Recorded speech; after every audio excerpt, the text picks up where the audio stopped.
All right, welcome back to the Tool World Podcast. I'm your host, David Ju, and I'm here with Master Ju. Another bright sunny day? Well, no, it's not too bright. How's it going there, Mr. Ju? It's going okay. Just okay? Yeah. All right. All right, well, this time we're going to be going back to Juche, or Kodong, and we're going to look at the flying reverse turning kick. Should we come down to a conclusion? Which one is it? Well, I guess that depends on the who organization. the organization. Who's watching this. Yeah. I think that it's our guys I'm not sure. under President Che, or is it those other guys? Yeah, anyways, some organizations allow for both. They go, okay, in competition, I will accept both the flying reverse turning kick or I'll also accept the flying reverse hook kick. Right. Some organizations is like, no, it's always going to be the flying reverse turning kick. Right. So which one should it be? Let's talk about pros and cons between the two kicks, right? And should you change it? Let's talk about the two kicks, the differences between the two. When do I use a flying reverse turning kick? Well, they're very similar, first Right. of all, right? And one is actually, well, when we look at, forget about the jumping, right, or the flying technique. Flying is basically when both feet are off the ground. That's the thing. When we talk about reverse offensive hook kick or reverse turning kick, at the point of contact, the reverse turning kick, the leg is straight, whereas the offensive or the reverse offensive hook, I call it offensive because it's not a defensive technique. Is your knee is going to flick backwards. It's like you're hooking something, maybe hooking the back of the head, whereas maybe a reverse turning kick. Not that you can't hook someone and hit them on the side of the head, but maybe a reverse turning kick would be like straight on, like to the head or to the body, Right. and you're not trying to hook it. Right. So that's the main difference, I think, between the two. So you do the reverse hook kick, it's a little bit easier to balance. And so you might be able to get like a higher jump, right? So if you do a reverse turning kick, it's little kind of harder. a little bit more difficult to do Absolutely. between, right? Absolutely. And so the application is different. So should you stick with the reverse turning kick? Well, the question is, do you want to do it the way the general designed it or not? Right. Because in the encyclopedia, on all the version, it's a flying reverse turning kick, Right. right? And so what we have seen over time in competition, we'll start seeing like this reverse offensive hook kick. And you go, is that right or wrong?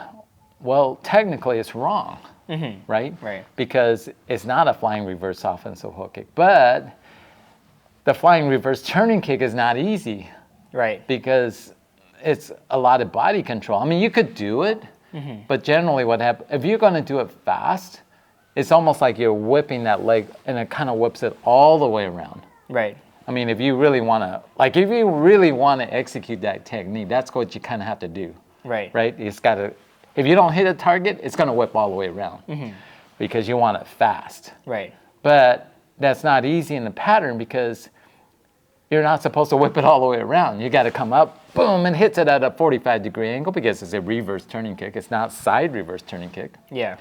And so you got to control that. You hit your target, got to control that, and then land. That's not an easy thing to do, Right. right? And so I think what happens is that, well, you know what? I can do it this way, flying reverse offensive hook kick.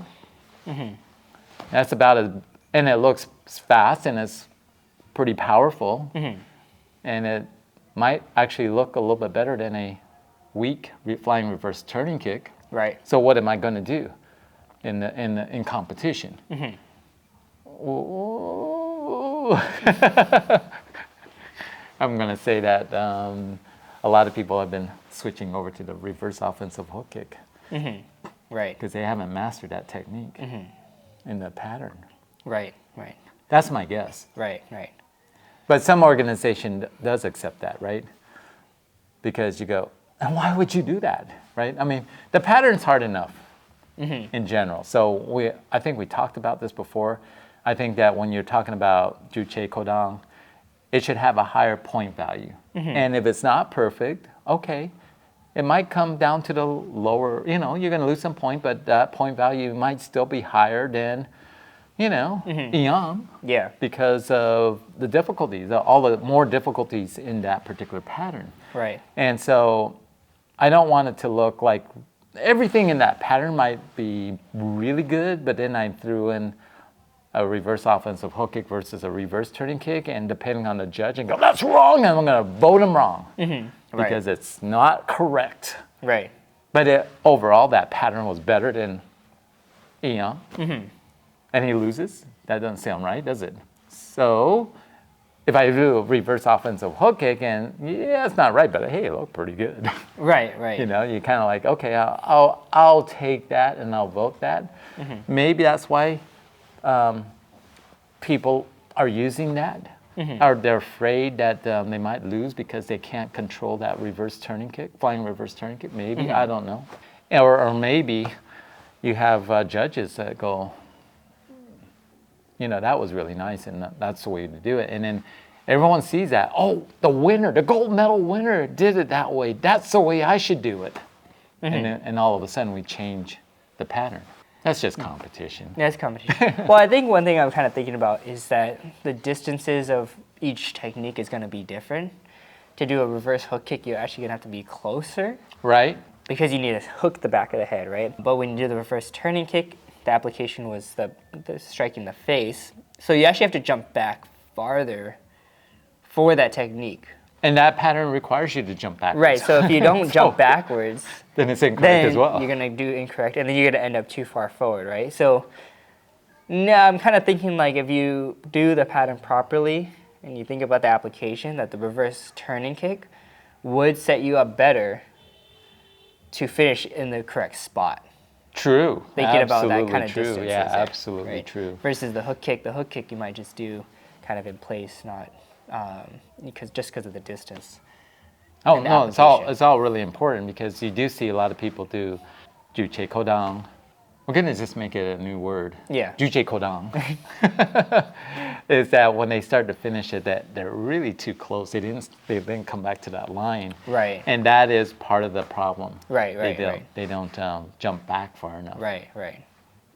All right, well, let us know you guys' thoughts between the two kicks. As always, don't forget And the new name. Juche Kodang. That's right. And as always, don't forget to be safe. Keep training. And we'll see you guys next time. Take one.